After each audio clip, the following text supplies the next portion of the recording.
Halo semua, di video kali ini saya akan membahas topik tapi bukan tentang saham, obligasi, reksadana, tapi lebih ke influencer gitu. Nah, sebetulnya influencer keuangan, influencer investasi di mata OJK itu seperti apa? Kalau kita baca peraturan OJK nomor 13 tahun 2025, influencer itu disebut sebagai pegiat sosial media.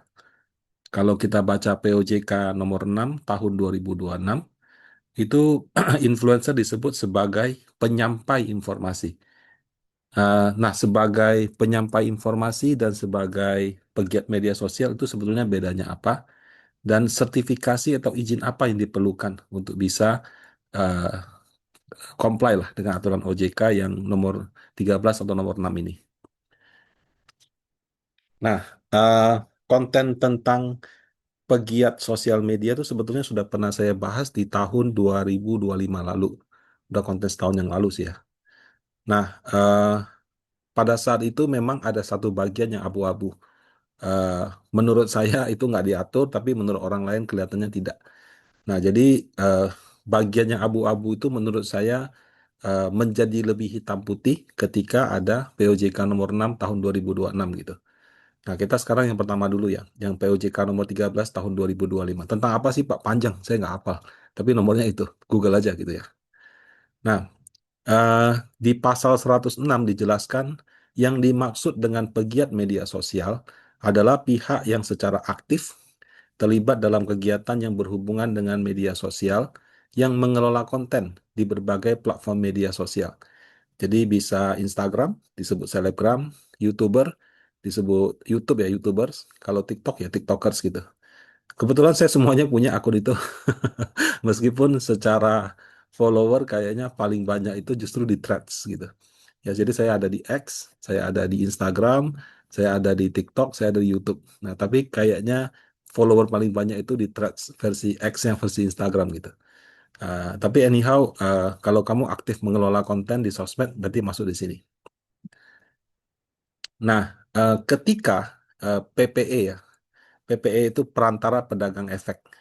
Pihak yang melakukan kegiatan usaha jual beli efek untuk kepentingan sendiri atau pihak lain. Jadi broker gampangnya Bapak Ibu. Ya. PPE itu ada juga yang PED, ya perusahaan efek daerah. Kalau PPE itu yang kayak di pusat yang Panin Sekuritas, Trimegah Sekuritas, BCA Sekuritas gitu ya, Ajaib Sekuritas. Nah, kalau yang PED ini sekuritas tapi yang punyanya daerah gitu. Setahu saya cuma satu atau dua sih, nggak gitu nggak gitu sukses ya, nggak ngerti kenapa. Nah, ketika suatu lembaga PPE memiliki hubungan bisnis ya, jadi anggap ada sekuritas atau Anda anggap ada influencer, kamu dikontak oleh perusahaan sekuritas, Rudi, ini dong, iklan dong, apa dong gitu ya. Nah, maka ketentuan di POJK 13 itu berlaku. Jadi PPE wajib memastikan pegiat media sosial berizin sesuai ketentuan dalam POJK. Nah, ini di pasal 106 diatur. Jadi ketika PPE dapat melakukan kerjasama dengan pegiat media sosial. Dalam melakukan kerjasama dengan pegiat media sosial, PPE dan PED wajib buat perjanjian tertulis. Jadi kalau kamu influencer dikontrak oleh sekuritas untuk promo atau sebagainya, di kamunya sih mungkin verbally oke ya, tapi kalau di level sekuritasnya dia harus punya perjanjian tertulis dan menetapkan ruang lingkup kerjasama. Nah, pilihannya itu ada A, ada B, ada C. Ya, yang kalau saya ringkas gampangnya gini, ruang iklan dan informasi, penawaran buka rekening, analisis dan rekomendasi.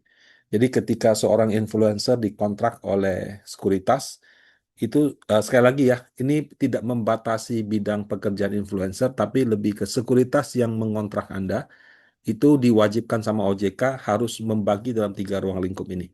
Salah satu dari tiga, bisa salah satu, bisa salah dua, bisa tiga-tiganya. Nah, kalau ruang iklan dan informasi, gampangnya kamu bayangkan kayak misalnya ini ada Densu gitu, terus ada tamunya gitu, atau ada Deddy Corbuzier sama tamunya gitu. Mereka bahas tentang hobi, bahas tentang musik, bahas tentang tas, gosip selingkuh, gosip kawin lagi, atau anything gitu ya. politik atau apa gitu. Nah, di tengah mejanya itu ada logo, ada kayak tablet, atau misalnya ada standing banner, terus ada logo daripada perusahaan sekuritas. Nah, itu yang masuk dalam kategori ruang iklan dan informasi. Nah, di dalam diskusi ini boleh nggak Pak sebut pasar modal? Boleh, tapi hanya umum aja. Ya, jadi contoh, kamu ini nggak pernah pikirkan masa depan kamu nggak harus investasi loh, biar kita tuanya nggak susah atau apa. Misalnya seperti itu. Nah, tapi nggak bahas produk, nggak bahas aplikasi, cuma simple bahas financial secara umum. Nah, untuk kategori yang pertama ini, pegiat media sosial tidak wajib terdaftar sebagai mitra pemasaran PPE. Ini apalagi, nanti saya akan jelaskan. Tidak wajib memiliki izin orang perseorangan dari OJK. Ya, jadi kalau di dalam apa? eh, Kalau misalnya Prudential, Allianz, Panindaichi Life, itu kan kamu terdaftar sebagai agen asuransi gitu. Misalnya kamu jadi agennya. Nah, kalau di sekuritas, istilahnya mitra pemasaran PPE, mitra pemasaran orang perorangan gitu. Ya. Nah, jadi kamu tidak wajib menjadi agennya. Kalau di asuransi kita sebut agent, kalau di sekuritas kita sebut mitra PPE. Nah, karena kamu tidak apa namanya, tidak terdaftar sebagai agennya, kamu juga nggak perlu izin gitu.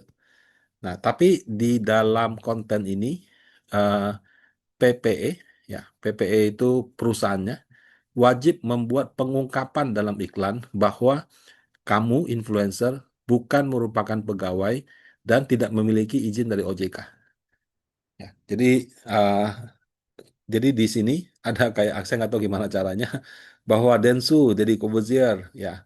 Atau misalnya yang kemarin undang saya Coach Tom McEvil sama Ibu Olivia sama Pak eh, Davin Pak ada satu lagi maaf saya lupa namanya. Kemarin saya diundang talk show di Coach Real Money di apa di podcast Real Money atau saya diundang Leon gitu ya. Itu ada satu ini terus ada logo. Nah, itu saya nggak mesti berizin. Dalam konteks pembahasannya nggak ada pasar modal ya, gitu. Nah, kemudian yang model kedua misalnya. Nah, influencer berdasarkan ruang lingkup kerjasamanya, dia share screen.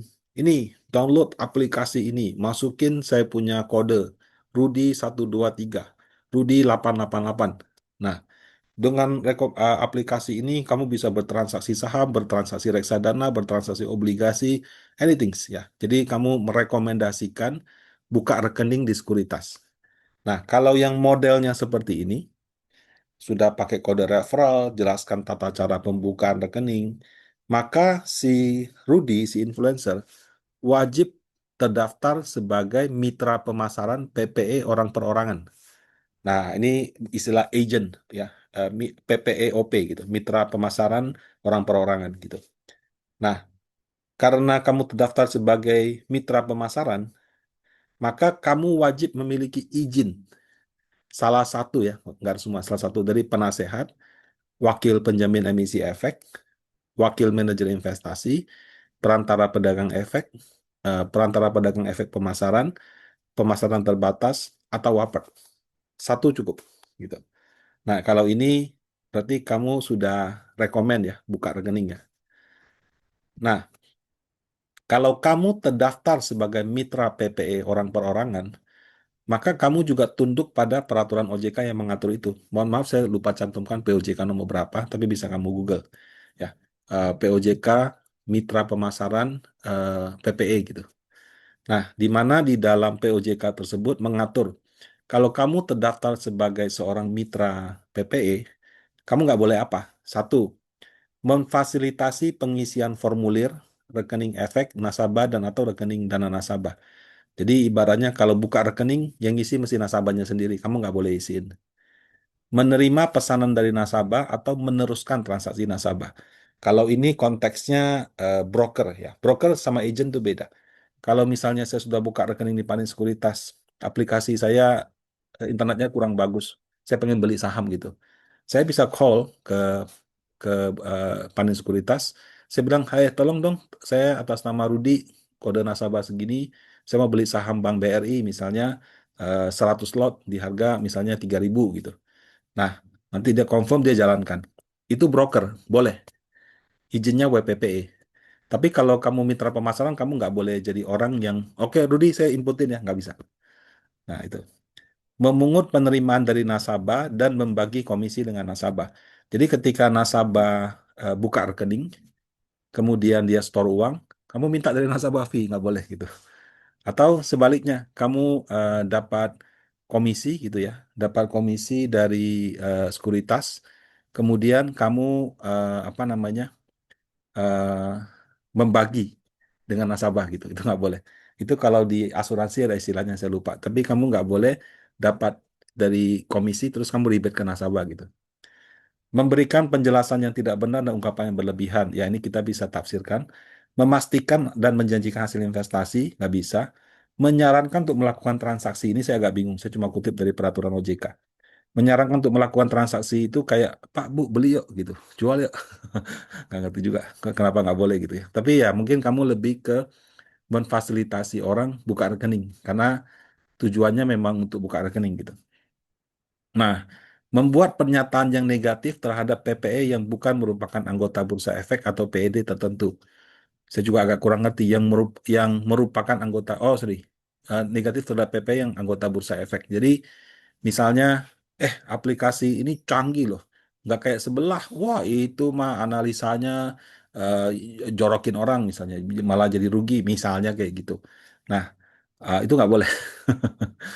Memberikan rekomendasi kepada calon nasabah untuk mendapatkan keuntungan, maksudnya keuntungan pribadi ya, menjanjikan potongan komisi, jadi menjanjikan nggak boleh, membagi komisi juga nggak boleh, gitu ya. Jadi misalnya, udah lah Pak buka sama saya, nanti fee transaksi berapa segini, saya ribet deh Pak, gitu, nggak boleh. Ya.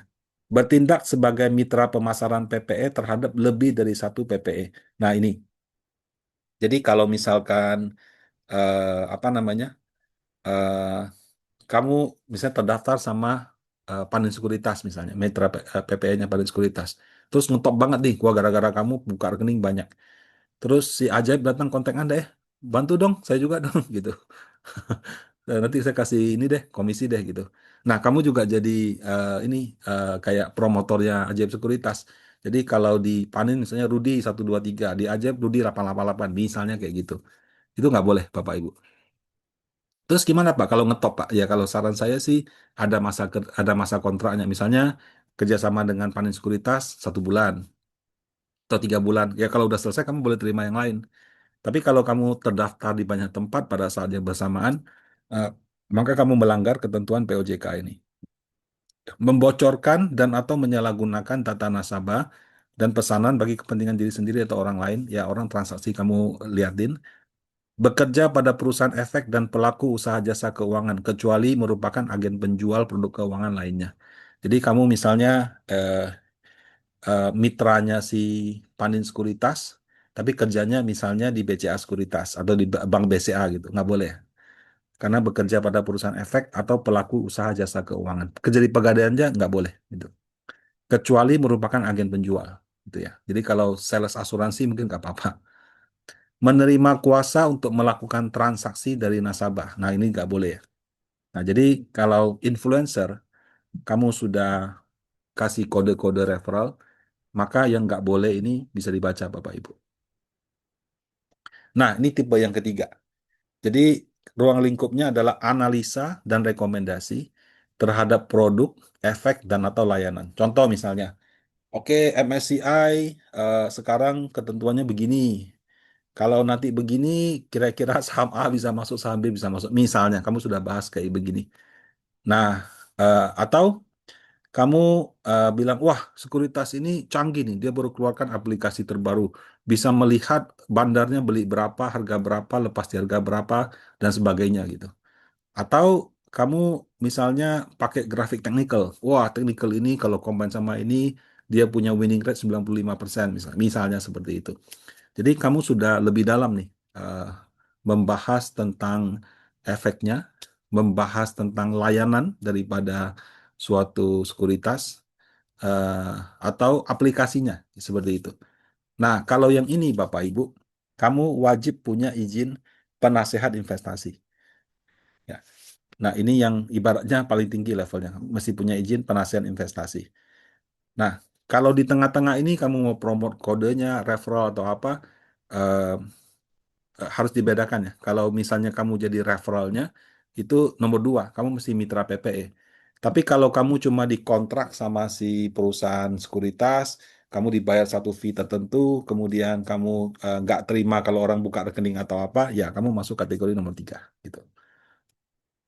Nah, ketika kamu sudah terdaftar sebagai penasihat investasi, status kamu itu sudah sama kayak akuntan, statusnya sama kayak notaris, sama kayak penilai. Tapi akuntan, notaris, penilai, konsultan hukum yang terdaftar di OJK. Jadi beda ya. Ada notaris listed di OJK, ada notaris yang tidak terdaftar di OJK.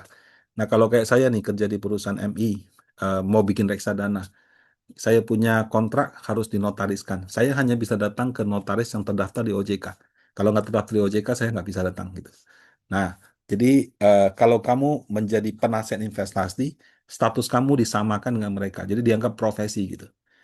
Nah, karena profesi dan diatur diawasi oleh OJK, mereka bayar pungutan OJK. Sekarang sih bukan pungutan OJK. Sekarang namanya pungutan sektor jasa keuangan. Kita bayarnya langsung ke negara gitu. Itu nilainya 1,2% dari omset atau minimal 10 juta setahun. Nah, kalau kamu mengajukan izin PI ini, salah satu syaratnya adalah kamu itu juga menyampaikan rencana bisnis gitu. Saya setelah dapat izin PI ini, saya mau dapat uangnya bagaimana? Oh, misalnya saya eh, diundang jadi pembicara, buka kelas, ini, itu. Nah, dari kegiatan-kegiatan tersebut, eh, kira-kira penghasilan setahun saya, misalnya saya target 500 juta. Nah, berarti kamu harus bayar 1,2% dari 500 juta. Nah, kalau 1,2% kali 500 juta kan cuma 6 juta. Kurang dari 10 juta. Maka harus bayar minimal 10 juta setahun. Setiap tahun. Gitu. Nah, ini kalau kamu ingin serius sebagai penasihat investasi.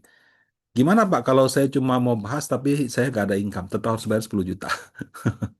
Karena kan dihubungi sama sekuritas untuk melakukan ini itu kan belum tentu ada gitu ya. Ya ada yang mungkin sama nolak-nolak karena jobnya terlalu banyak. Ada juga yang mungkin ya itu eh, masih masih sedang merintis gitu ya. Nah, eh, sebagai pemegang izin penasihat investasi, jadi penasihat investasi itu kamu harus punya WMI dulu. Nah, kamu wajib tergabung dalam asosiasi PWMII, Perkumpulan Wakil Manajer Investasi Indonesia.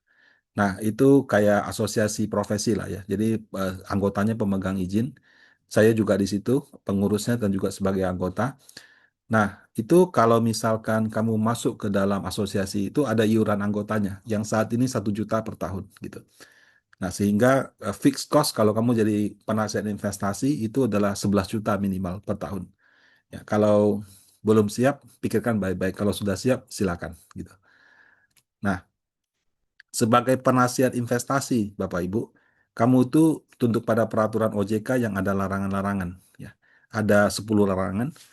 Mungkin kalau saya highlight-nya adalah contoh ini, nomor D, memberi laporan atau saran kepada setiap nasabah yang tidak disiapkan olehnya tanpa menyebutkan pihak yang menyiapkan laporan atau saran tersebut. Kalau bahasa sosmednya nyolong konten gitu. Jadi misalnya ada konten kreator bikin suatu rekomendasi, and then kamu pakai dia punya konten, kamu kasih ke nasabah kamu. Nah, kamu tidak sebutkan itu dari si bapak ini atau si ibu ini. Kamu kalau di sosmed orang bilang nyolong konten, kalau di OJK kamu dibilang pelanggar perilaku penasihat investasi. Bisa ada sanksinya gitu. Nah, kemudian yang poin I ini, mengelola dana nasabah. Jadi kalau sebagai penasehat kamu itu boleh memberikan nasihat untuk beli apa, jual apa, kamu tidak bisa kelola uangnya. Kalau kamu kelola uangnya itu juga melanggar peraturan OJK. Ya, sama yang lain-lain bisa dibaca ya, meminta imbalan yang sangat tinggi, mengungkap identitas, menjanjikan hasil tertentu, eh, dan seterusnya dan seterusnya. Ya, ini bisa di Google POJK tentang penasihat investasi. Jadi ini di POJK 2025. Nah, kenapa saya sebut ada daerah yang abu-abu? Bagaimana nih? Bagaimana kalau misalnya Anda seorang influencer yang, to be honest, cuy, sekuritas saya dapat butuh duitnya. Karena kalau saya ini malah terkesan saya itu, apa istilahnya, eh, kesannya kayak, eh, jadi tidak objektif gitu. Karena saya mempromosikan produk yang mungkin tidak sesuai hati nurani. Jadi Anda mau full independen, nggak mau terima uang dari sana.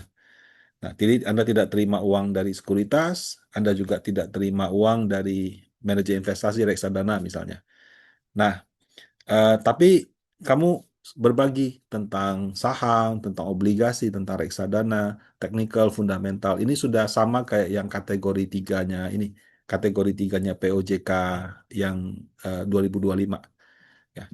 Mungkin Anda buka kelas, mungkin Anda bikin seminar, mungkin Anda di YouTube-nya sudah monetisasi, di Facebook-nya sudah Facebook Pro monetisasi gitu. Bagaimana dengan yang influencer seperti ini? Nah, kalau menurut saya dulu pernah berbeda pendapat dengan satu orang di Twitter gitu ya tentang ini. Menurut dia, oh enggak, ini harusnya kena juga gitu. Kalau menurut saya enggak, karena POJK 2025 itu hanya mengatur kalau pegiat sosial media punya hubungan bisnis dengan perusahaan efek. Kalau dia nggak punya hubungan, nggak berlaku gitu. Karena yang wajib memastikan itu perusahaan sekuritasnya. Dan kalau misalnya melanggar, yang melanggar perusahaan sekuritasnya, bukan si influencernya gitu. Jadi menurut saya, eh, itu daerah abu-abunya gitu ya. Nah, keluarlah POJK nomor 6 tahun 2026. Google aja POJK penyampai informasi. Nah, di sini dia itu tidak lagi menggunakan definisi pegiat media sosial, tapi dia menggunakan definisi penyampai informasi.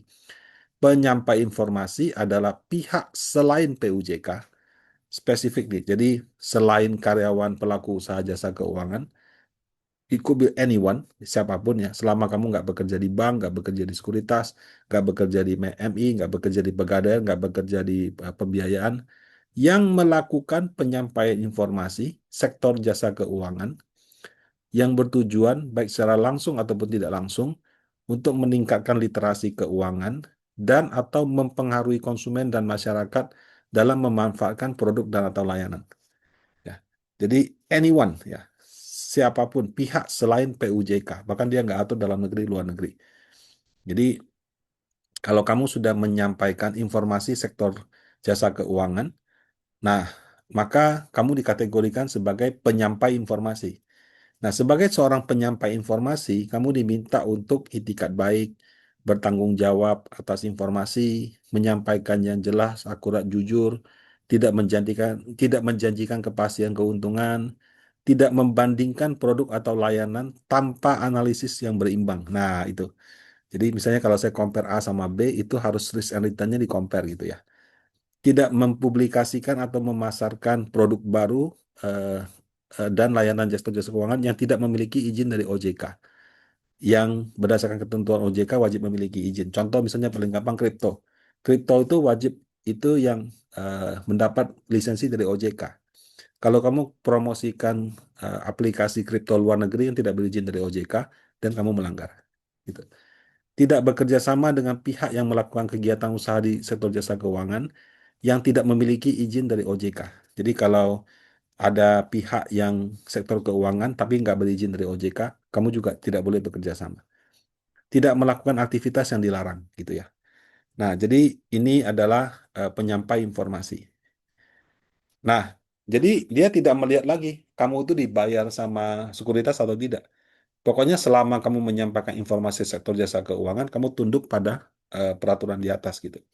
Nah, kemudian di pasal 3 disebut nih, dalam hal penyampai informasi memperoleh kepentingan ekonomis atas kegiatan penyampaian, eh, penyampai informasi menyampaikan pernyataan adanya kepentingan ekonomis. Nah, jadi kalau misalnya kamu bahas tentang suatu saham, and then kamu eh, dapat revenue daripada sekuritasnya, atau jangan-jangan emitennya minta tolong kamu pom-pom gitu kan. Nah, itu apa namanya? Kamu harus ungkap. Pak, bayarnya nggak pakai duit, Pak. Bayarnya pakai jalan-jalan, Pak. Ya, kamu ungkap juga. Karena kepentingan ekonomis itu dia tidak bilang bayaran tunai gitu. Ya sama lah kayak kadang-kadang influencer dikasih contoh, ini sampelnya. Sampel yang dikasih kan bukan sampel murah, sampelnya yang mahal-mahal. Nah itu juga termasuk kepentingan ekonomis. Bahkan secara pajak kamu mesti bayar pajak gitu. Nah, pernyataan adanya kepentingan ekonomis dimaksud dicantumkan atau disebutkan secara jelas dan mudah dipahami oleh konsumen dan masyarakat sesuai dengan metode penyampaian yang digunakan. Nah, Pak, kalau jadi monetisasi YouTube gimana, Pak? Jadi saya bikin YouTube, terus saya bahas tentang suatu hal, terus saya dapat apa AdSense gitu. Ya, saya juga bingung sih ya. Harusnya kalau YouTube kan sudah jelas orang ada apa AdSense-nya di situ. Tapi I don't know, mungkin harus diungkap entah gimana caranya gitu. Nah, kemudian sebagai seorang penyampai informasi, dia mesti punya izin apa? Nah, kalau di sini kita lihat kegiatan penyampaian informasi itu bisa edukasi, bisa pemasaran, bisa pemberian rekomendasi. Jadi pasal 5 ya, kamu bisa edukasi, oh ya namanya orang kerja, jangan cuma kerja aja, spend uang habis, tapi juga ditabung, ini tabung sekian-sekian, dan seterusnya, dan seterusnya. Jadi kita harus financial planning, misalnya itu edukasi keuangan. Nah, itu ini, pemasaran, ya saya kurang tahu pemasaran itu maksudnya pemasaran apa. Eh, Mungkin ya itu kamu sudah memasarkan sektor jasa keuangan ya. Sama yang ketiga pemberian rekomendasi. Nah, kalau dilihat di pasal 8 disebut dikatakan penyampai informasi yang melakukan kegiatan pemberian rekomendasi pada pasal 5 ayat 1C memiliki izin yang relevan di sektor jasa keuangan. Ya. Jadi kalau kamu melakukan rekomendasi, rekomendasi itu kan reksadana ini bagus, saham itu bagus, obligasi ini bagus, kripto itu bagus misalnya. Nah, itu kamu wajib memiliki izin yang dipersyaratkan.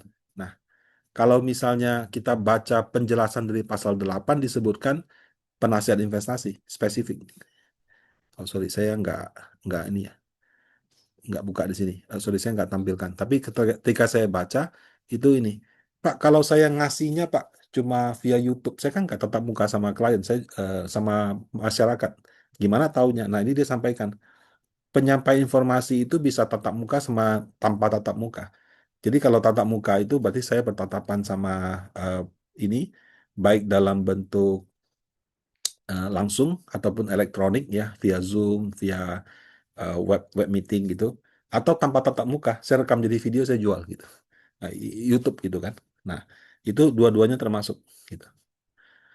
Nah, kalau tentang kripto, setahu saya diatur lagi tersendiri sama OJK. Jadi kalau pasar modal itu penasihat investasi, kalau kripto itu ada aturannya lagi gitu. Nah, jadi kalau saya rangkum eh, sesuai dengan POJK nomor 5 tahun POJK tahun 2025, influencer yang kerjasama dengan PPE, kalau kamu cuma ruang iklan sama informasi nggak perlu izin. Ya. Kalau kamu penawaran buka rekening, maka influencernya sebagai mitra PPE, orang perorangan, plus izin. Izinnya banyak, bisa penasehat, WMI, WAPR, dan seterusnya. Tapi kalau kamu sudah bahas rekomendasi produk efek layanan dan bekerja sama dengan PPE, wajib penasihat investasi. Nah, tapi kalau misalnya ini yang 2026, kalau kamu membahas sektor jasa keuangan, ya, apabila ada pemberian rekomendasi, maka harus memiliki izin penasihat investasi. Nah, jadi kayaknya kata kuncinya sih penasihat investasi, karena di sini juga penasihat investasi izinnya. Nah, jadi kayaknya udah jelas ya. Jadi kalau kerjasama berarti yang atas, tanpa kerjasama berarti yang bawah. Apakah yang bawah boleh ada kerjasama? Boleh juga. Ya. Kalau kamu kerjasama, pokoknya kamu kalau bahas dengan apa eh, rekomendasi, kamu penasehat. Tapi kan di atas itu kerjasamanya dengan sekuritas, dengan agen penjual reksadana. Kalau kerjasama dengan MI bagaimana? Itu nggak diatur. Ya. Nah, eh, meski yang abu-abu ini jadi lebih hitam putih, terus terang kalau saya melihat ada satu lagi nih yang mungkin perlu diperjelas sama OJK. Bagaimana kalau eh, pegawainya PUJK tapi influencer. Contoh kayak saya kan pegawainya perusahaan manajer investasi. Jadi saya bukan penyampai informasi. Kenapa? Karena penyampai informasi itu adalah yang pihak selain PUJK. Nah, sementara saya PUJK nih. Kenapa saya kan pegawainya di perusahaan manajer investasi? Kalau saya juga influencer, saya ikut aturan yang mana nih? Kalau saya dibayar sekuritas, sudah pasti enggak. Eh, kalau saya pegawai PUJK juga enggak gitu. Nah, ini menurut saya mungkin perlu OJK-nya yang jelaskan. Ya, enggak cuma influencer di sosial media loh. Banyak juga orang bikin kelas, buka ini, buka itu. Jadi yang kategori ini mungkin perlu penjelasan. Dan kalau misalnya dibilang, oke Pak, samain Pak dengan penyampai, berarti saya kan harus punya penasihat investasi. Double job dong. Hitungannya saya penasehat investasi, saya juga itu.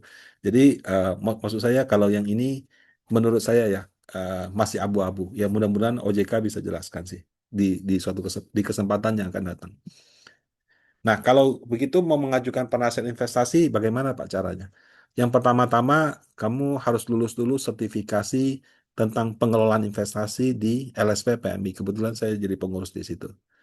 Nah, kemudian lulus, kamu ajukan izin wakil manajer investasi. Nah, dapat izin dari OJK, kemudian kamu masuk lagi ke website OJK, kamu pilih pasar modal orang perorangan, pilih ini, penasihat investasi orang perorangan. Ya. Di sini nanti syaratnya itu salah satunya adalah izin WMI. Jadi kamu kalau nggak punya izin WMI, kamu nggak bisa jadi penasihat investasi. Nah, Pak, kalau gitu apakah saya ujiannya yang penasihat? Bukan, salah. Itu kayaknya banyak orang salah paham deh. Memang ada sertifikasi penasihat investasi. Tapi kamu kalau lulus itu kamu nggak bisa pakai untuk ambil izin penasihat investasi. Satu-satunya cara untuk mengambil izin penasihat investasi adalah lulus sertifikasi pengelolaan investasi. Pengelolaan sama penasihat itu berbeda ya, gitu. Nah, ada juga orang yang bilang tampilannya itu kok nggak keluar Pak penasehatnya. Nah, kalau seperti itu kamu screenshot saja layar ini, kamu kirim ke Sprint Corner. Saya beberapa kali ketemu orang alamin hal yang sama. Setelah saya kirim ke sana, kata orang OJK-nya sudah tampil sih. Nah, demikian tentang influencer keuangan di mata OJK.